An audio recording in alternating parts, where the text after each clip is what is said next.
batekereza ko abandi batabona, abatekereza ko abandi ari abacakara, batekereza ko igihugu ari icyabo bonyine, batekereza ko igihugu ari umutungo bwite wabo. Ntabwo twahora gutya, abantu bashaka kurimbura abandi, guverinoma yica abaturage bayo, nta kindi cyo gukora. Tugomba gushaka ibisubizo. Turi abanyamahoro, turashaka amahoro, kandi amahoro kuri bose, umutekano kuri bose. Turashaka kugira igihugu gifite abayobozi beza, ubutabera kuri bose, igihugu giteye imbere. Turashaka amahoro.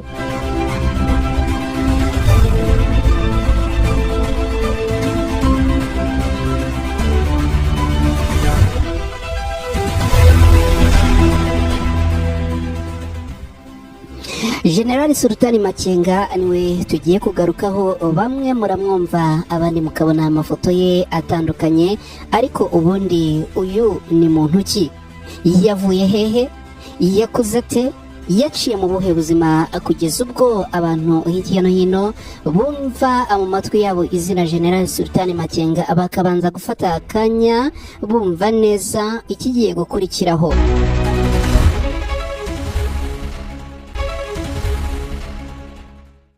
Amazina ye nyakuri yitwa General Sultani Emmanuel Makenga. Yavutse tariki 25 Ukuboza mu mwaka w'1973. Avukira i Masisi, ariko yakuriye mu majyaruguru ya Abwito muri Rucuru mu ntara Kivu y'Amajyaruguru muri Repubulika Iharanira Demokarasi ya Kongo.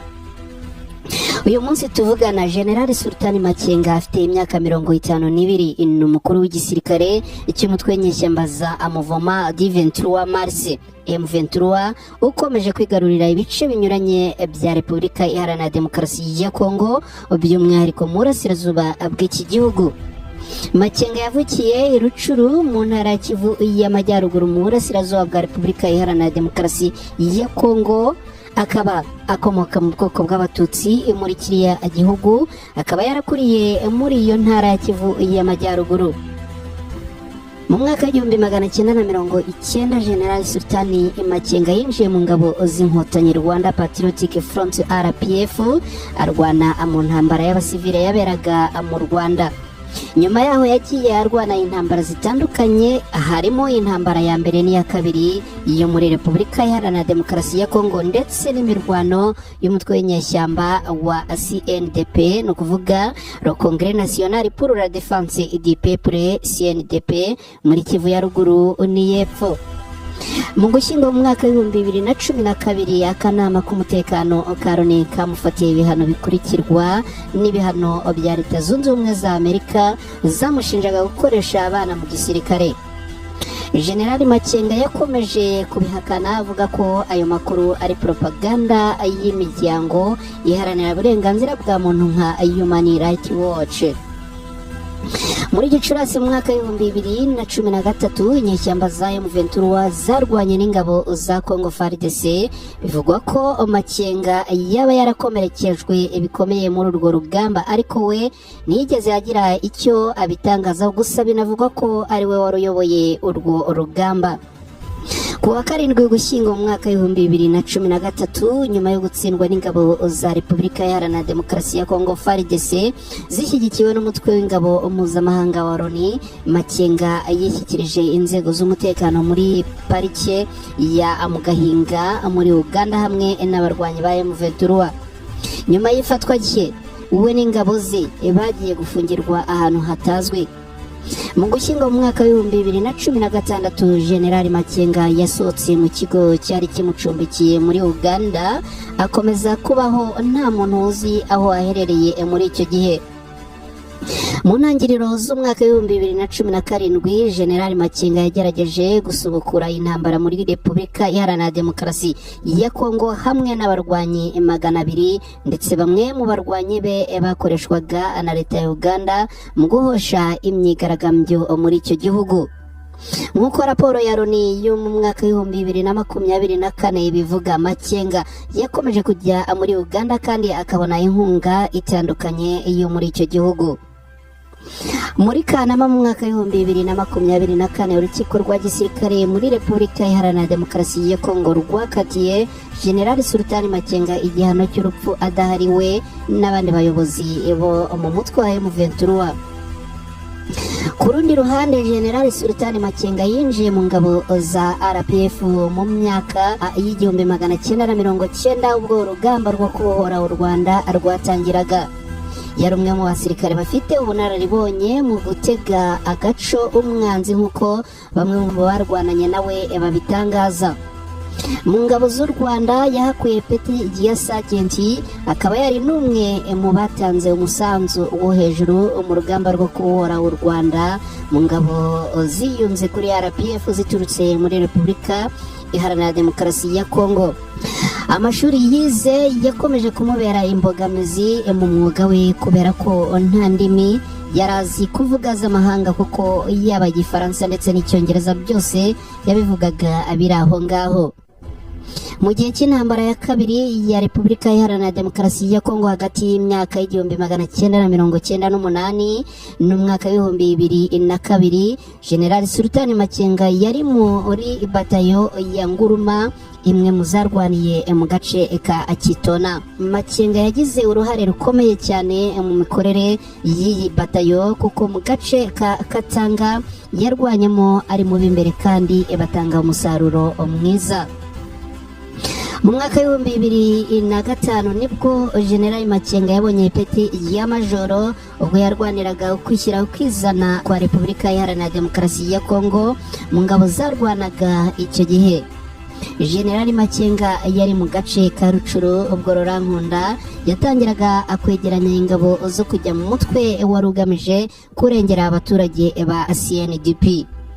Icyo gihe General Makenga yabyumvise vuba cyane ubundi atangira gukorana na Rurankunda. Mu mwaka w'ibihumbi 2007 CNDP ya Nkunda ndetse n'indi mitwe yarwaniraga mu mashyamba ya Repubulika Iharanira Demokarasi ya Kongo yinjijwe mu gisirikare cya Kongo FARDC. Makenga ahita agirwa umuyobozi wa batayo ya Bravo. Icyo gihe raporo y'umuryango w'abibumbye yagaragaje ko General Makenga yayoboye igitero cy'ubwicanyi bwabereye mu gace ka Buramba, ariko Nkunda we agakomeza guhakana ibyo bari bari gushinja General Makenga. Ubwo igisirikare cya FARDC ndetse n'abayiyunzeho imikoranire yari yanze kugenda neza, CNDP yongeye kwisuganya ijya ukwayo maze General Makenga wari ugeze ku ipeti rya koloneli ahabwa kuyobora uyu mutwe mu gace ka Rucuru hafi y'umupaka wa Bunagana uhuza u Rwanda na Repubulika Iharanira Demokarasi ya Kongo n'ibice bya parike y'igihugu ya Kongo yitwa Virunga. Mu mwaka w'ibihumbi 2008 nyuma y'inama y'amahoro ya Goma ndetse na leta ya Repubulika Iharanira Demokarasi ya Kongo, General Makenga yazamuwe mu ntera agirwa umuyobozi w'ibikorwa bya CNDP ndetse ibirindiro bikuru by'umutwe wayo byimurirwa mu gace ka Rucuru. Ntago byateye kabiri General Makenga yabaye umwe mu bayobozi bakuru 11 ba CNDP basinye ku masezerano y'imikoranire na guverinoma ya Repubulika Iharanira Demokarasi ya Kongo kuwa 16 Mutarama mu mwaka w'ibihumbi 2009. Nyuma y'uko CNDP yongeye kwiyunga na FARDC, Makenga yagizwe umuyobozi mukuru mu kurwanya FDLR mu gace ka Masisi na Warikare mbere yo kujyanwa muri Kivu y'Amajyepfo aho yagizwe umuyobozi w'ibikorwa bya gisirikare muri ako gace. Ibintu byatangiye kuba bibi ubwo General Bosco Ntaganda yemezwaga nk'umuyobozi w'uyu mutwe maze gukozwa akongera gukorana n'ingabo za Repubulika Iharanira Demokarasi ya Kongo FARDC. Ntiyabyumva nibwo amakimbirane yaje noneho n'ingabo zitangira gucikamo ibice ubwazo. Hagati mu mwaka w'ibihumbi 2011 Ntaganda yaje gusura Makenga muri Bukavu ngo barebe uko bateza imbere ibikorwa byabo bya CNDP nubwo basaga bombi inka abagikorana na FARDC. Muri Gicurasi mu mwaka w'ibihumbi 2012 General Makenga ibyo yarimo byose yarabihagaritse yinjira mu mutwe wa M23 ahita anazamurwa mu ipeti ashyirwa ku ipeti rya generali. ntabwo ariko byaje gutinda ahita atangazwa nk'umuyobozi mukuru w'uyu mutwe wa M23. umwe muri ba asoma mbike ba Ntaganda utaracanaga waka na General Makenga witwaga Abodwe Ngaruye nawe yahise azamurwa mu ntera agirwa general maze agirwa wungirije Sultani Makenga mu kuyobora uyu umutwe wa M23. ibikorwa bya M23 byatangiye kuzengereza Repubulika Iharanira Demokarasi ya Kongo mu mwaka wa 2012 aho M23 yatangiye kwigarurira Goma yose baranayifata. mu mwaka wa 2013 muri Gicurasi M23 yakubiswe inshuro na FARDC ndetse amakuru avuga ko Generali Makenga yakomeretse by'indengakamere mu Gushyingo n'ubundi mu mwaka wa 2013 akaba aribwo M23 yaje kumanika amaboko n'ingabo zayo zose maze baza guhabwa ubuhungiro mu gihugu cya Uganda aho bamaze igihe kinini mu buhungiro. mu mwaka wa 2017 Makenga waranigeze kuvugwa ko yapfuye yaje kongera kugaragara, none uyu munsi nta yindi nkuru iri kuvugwa muri Repubulika Iharanira Demokarasi ya Kongo uretse uburyo umutwe wa M23 ingabo zawo ziyobowe na General Sultani Makenga zimaze kwigarurira ibice bitandukanye kandi bifite icyo bivuze muri Repubulika Iharanira Demokarasi ya Kongo nk'umujyi wa Goma n'ibindi bice bikomeje gutuma Bwana Tshisekedi Chilombo perezida wa Repubulika Iharanira Demokarasi ya Kongo ahinda umushyitsi umunota ku wundi. umunsi umwe General Sultani Makenga aganira n'itangazamakuru yabajijwe ibibazo binyuranye maze nawe agenda abisubiza muri aya magambo. hari ku itariki 15 Gashyantare mu mwaka wa 2013 ubwo General Sultani Makenga yagiranaga ikiganiro n'itangazamakuru mu bice bitandukanye. iki kiganiro cyatangiye kibaza General Sultani Makenga ikibazo kigira kiti ushobora kuduha inkuru yawe nk'umurwanyi? nawe asubiza agira ati navukiye muri Repubulika Iharanira Demokarasi ya Kongo RDC ariko nakuriye mu gace ka Rucuru, nkomoka mu bwoko bw'abatutsi mu itsinda rya Amugogwe. ubwo nari mu ishuri naje gufata umwanzuro wo guhagarika ishuri ubwo nari umusore nerekeza muri Uganda aho nafatiye imyitozo ya gisirikare mu mezi 6 hanyuma angana mu mutwe wa Rwanda Patriotic Front RPF mu kwakira mu mwaka wa 1990. naje kugera ku ipeti rya Sergeant no kuvuga Serija nyuma y'intambara yo mu Rwanda nasubiye mu Burundi aho nahuye na Laurent Kabila Muzehe twumvikanye turwanira hamwe nuko nza kurwana mu ngabo za Nguruma zari ziyobowe na General Tadi James Kabarebe. nk'uko nabivuze mbere inyuma yo guhirika Mobutu Muzehe Kabila yahinduye imyemerere ku baturutse hanze avuga ko abanyarwanda bose barwanye intambara harimo natwe bagomba kuva mu gihugu cya Repubulika Iharanira Demokarasi ya Kongo kuko tutari tura abanyekongo. twaratandukanye kandi twanzura ko tutagiye ahandi kuko Repubulika Iharanira Demokarasi ya Kongo ari iwacu. mu ncamake ubuzima bwanjye ni intambara, uburezi bwanjye ni intambara, ururimi rwanjye ni intambara, ariko nubaha amahoro ndetse n'ubusabe bw'umuryango mpuzamahanga. nicyo cyatumye dushyira umukono ku masezerano y'amahoro yiswe ay'itariki ya 23 Werurwe mu mwaka wa 2009 yateguriwe i Nairobi muri Kenya. ese ufite umuryango? wumva ute kubaho uri kure y'umuryango wawe? General Sultani Makenga asubiza iki kibazo yagize ati ababyeyi banjye bamaze imyaka myinshi ari impunzi.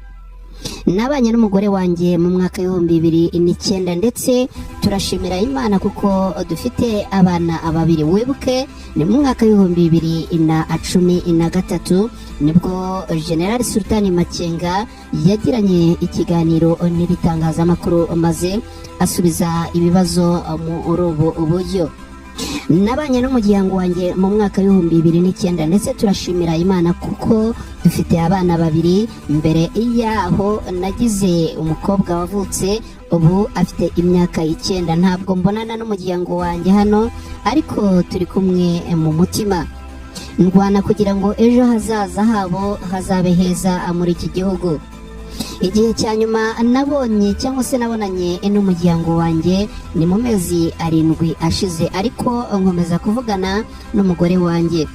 Sinigeze mbona ababyeyi banjye mu myaka 15 ishize, kandi ibi birambabaza, ariko nta kundi kuko ari inzira nahisemo gukurikira kugira ngo habeho Repubulika Iharanira Demokarasi ya Kongo y'amahoro itekanye itera imbere. Niteguye rero gutanga byose. Ikindi kibazo General Sultani Makenga yabajijwe ikigira kiti: biravugwa ko bamwe muri mwe mudashaka intambara, ahubwo mushaka gusa amafaranga ava mu guhangana n'ubutegetsi bwa Kinshasa. Ibyo ni ukuri? General Sultani Makenga yasubije iki kibazo agira ati: sinatangije iyi ntambara ngamije gushaka amafaranga. Iyo mba nshaka amafaranga nari gusanga amamiliyoni y'amadolari ya Joseph Kabila, ariko narayanze. Yamaye miliyoni 2 z'amadolari n'inzu 2 igoma na Kisangani, ariko narabihakanye kuko ntibyari igisubizo cy'impamvu yanjye y'imyaka nakoze intambara. Ikindi kibazo yabajijwe kigira kiti: ijambo ryawe risoza ni irihe? Nawe asubiza agira ati: ijambo ryanjye risoza ni amahoro. Ndashaka amahoro, abantu banjye bashaka amahoro. Nta muntu wabyawe ngo azarwane intambara kugeza apfuye, ariko abantu batotezwa n'ibibazo bihari nibyo bituma abantu batangira kurwana. Sinagombye kumvikana nk'umuntu udashaka amahoro. Mfite umutima, mfite umuryango, mfite abantu ngewe nkunda, ariko nk'uko nabivuze mbere, niba ibiganiro by'amahoro byanze, impamvu imwe dufite ni uguhangana kugeza umusirikare wa nyuma apfuye.